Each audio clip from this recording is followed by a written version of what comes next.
Единороссы уверены, что проведение информационного голосования является приоритетной формой, учитывая нынешнюю ситуацию с пандемией. Помимо этого, такая форма является максимально прозрачной и удобной. 30 мая в России пройдет уже очное голосование. Специально для этого в регионе будут открыты 28 счетных участков. Это внутрипартийное голосование, то есть партия сама отбирает своих кандидатов из народа, из людей, которые изъявили желание, и таким образом будет формировать своих представителей в Госдуме и в Народном собрании.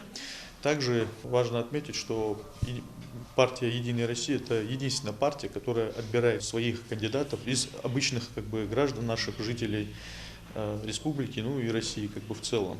Тех, кто сами изъявили желание принять участие в праймерис и, соответственно, быть отобранными в качестве депутатов.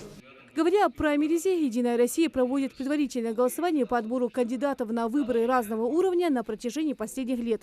На праймериз фактически избиратели сами формируют предвыборный список партий. Попробовать свои силы, развивать страну и свою малую родину может каждый, кто попадает под критерии законодательства. Перечень необходимых документов для подачи на участие в праймериз был выставлен на сайте регионального отделения. Также он был предоставлен в средствах массовой информации. Поэтому каждый житель, кто хотел избираться, баллотироваться, мог его найти и представить свои документы.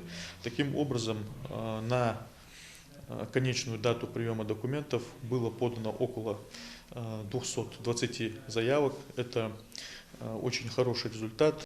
Собственный блокчейн «Единая Россия» информационная платформа позволяет избирателям сделать осознанный выбор. Для того, чтобы отдать свой голос за того или иного кандидата, необходимо заранее зарегистрироваться на портале госуслуг. Это поможет проголосовать на сайте pger.ru. Для того, чтобы зарегистрироваться на сайте предварительного голосования, необходимо сначала быть зарегистрированным на сайте госуслуг. И после того, как гражданин зарегистрируется на сайте предварительного голосования, сайт автоматически отправляет подтверждение на идентификацию его личности на сайт госуслуг. И идентифицировав его, соответственно, происходит регистрация на сайте предварительного голосования. Таким образом исключается возможность,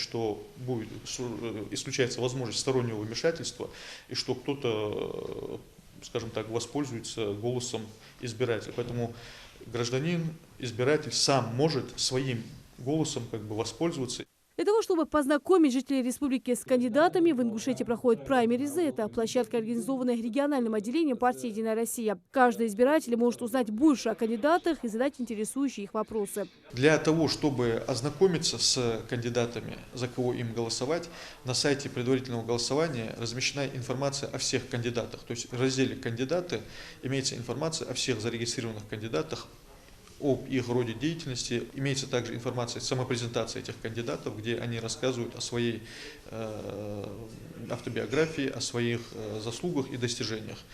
Таким образом, наши жители могут ознакомиться со всеми кандидатами и проголосовать за того, за кого они считают нужным.